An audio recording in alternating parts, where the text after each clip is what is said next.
이제 곧 금리 인하, 시장은 일제히 상승. 미국 시장에 대한 이야기입니다. 왜 이제 곧 금리 인하라는 말이 나왔느냐. 당연히 미국의 생산자 물가 발표가 됐습니다. 8월에 1.7%로 떨어졌습니다. 이제는 통제 가능한 수준으로 떨어졌다는 뜻이에요. 지난 6월까지만 하더라도 2.6%였는데 거의 0.9%포인트가 떨어져서 1.7%가 됐습니다. 시장의 예측치에 부합했습니다. 소비자 물가 지수가 뚝뚝 떨어진 거와 마찬가지로 생산자 물가 지수도 뚝뚝 떨어졌습니다. 생산자 물가 지수는요, 다음 달 소비자 물가 지수에 반영이 되거든요. 그럼 다음 달에 소비자 물가 지수도 더 떨어진다는 이야기예요. 그러니까 시장에서는 금리 인하의 시점이 왔다 이렇게 해석하는 거죠. 마찬가지로 전월 대비해서는 조금 오르기는 올랐습니다. 8월에 0.2% 올랐습니다. 전월 대비해서. 전년 대비해서는 1.7% 떨어졌지만요. 전월 대비는 좀 올랐지만 뭐 시장은 뭐 이 정도까지 오르는 건 예측했다 이렇게 보는 거거든요. 7월에는 0.1%, 6월에는 0.2% 올랐었고요. 5월에는 마이너스 0.2%였거든요. 그러니까 시장에서는요, 금리를 인하할 수 있는 환경이 조성됐다 하는 게 시장의 대체적인 시각이에요. 여기에 말입니다. 신규 실업수당 청구 건수가 사실은 늘었어요. 9월 7일을 보면 23만 명까지 늘었습니다. 23만 명이면 적지 않아요. 지난 8월 24일에 23만 2천 명이었고요. 7월 27일에 25만 명이었거든요. 다시 말해서 실업자가 늘어난다는 이야기거든요. 고용이 안 좋다는 이야기거든요. 그런데도 물가가 지금 잡혔으니까 물가가 뭐 1.7%까지 떨어졌으니까 실업수당 정도야 껌이지 이렇게 생각하고 넘어가는 것 같습니다. 그만큼 말입니다. 뭔가 분위기는 금리 인하를 한다는 어떤 큰 목적에 부합이 된다 이렇게 생각하면 틀리는 것 같지 않습니다. 당연히 시장은 여기에 호응했습니다. 오늘 나스닥 종합지수는 1% 올라갔습니다. 174.15가 올랐고 17,569.68로 마감했습니다.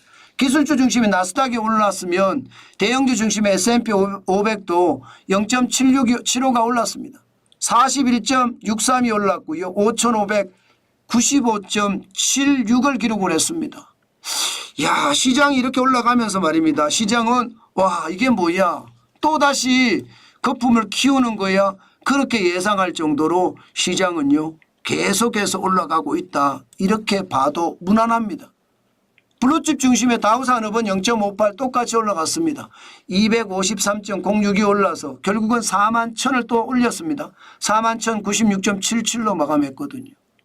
전체적으로는요, 생산자 물가가 시장의 예측치에 부합하니까 소비자 물가하고 덩달아서 시장에 영향을 줬다. 이렇게 생각하면 틀리는 것 같지는 않습니다.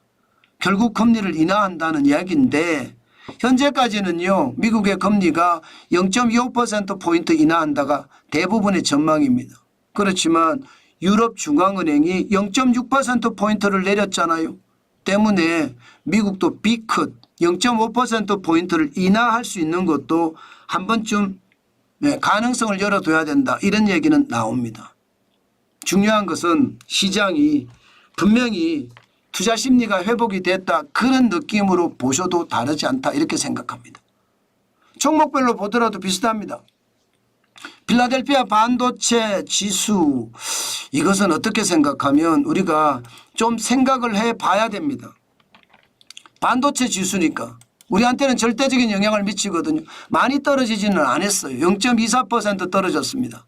4,898.44로 마감했습니다. 대신에 엔비디아 주가는 올랐습니다. 1.92% 올라서 119.14로 마감했어요. 그러니까 반도체 지수는 떨어졌고 엔비디아는 올랐다. 그러면 이게 SK 하이닉스는 어떻게 될까요? 삼성전자는 어떻게 될까요? 게다가 젠슨 황, 삼성전자하고도 거래할 수 있다. 이런 이야기가 나왔었거든요. 지금까지는 TSMC만 거래를 했는데 삼성전자하고도 거래를 하겠다. 이런 뉘앙스를 보쳤습니다.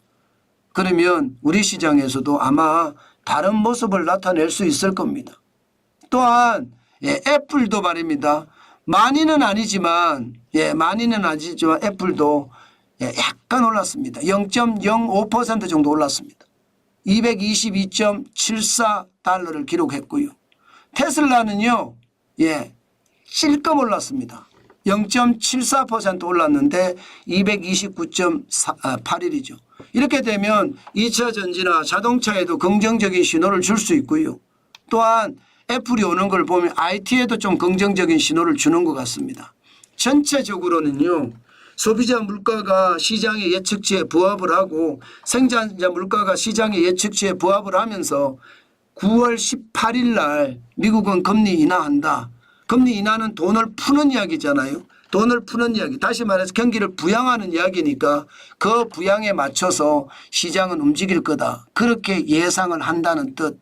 그 예상이 결국은 투자 심리를 더 상승하게 만들고 시장은 이틀 연속 올라가게 만들었다. 이렇게 정리하면 틀리는 것 같지 않습니다. 아마 우리 시장도 이렇게 움직일 겁니다. 오늘. 우리 시장도 이렇게 움직일 거예요. 그래서 여러분 우리 시장 자체도 움직이는 거 뭐 엄청나게 움직일 거라고 예상은 하는데 항상 우리가 대비하면 그 엄청난 시장도 대응할 수 있거든요. 저는 요즘 같은 시장에는요. 절대적으로는 그렇게 말씀드리고 싶어요. 무리하게 시장을 따라가지는 말았으면 좋겠다. 그 말씀 말입니다. 요즘은 시장이 너무 롤러코스터 장세라서 불안하다. 때문에 관망을 하면 어떨까 그런 생각은 많이 합니다. 그만큼 말입니다. 시장을 경계감을 가지고 보자 그런 뜻입니다.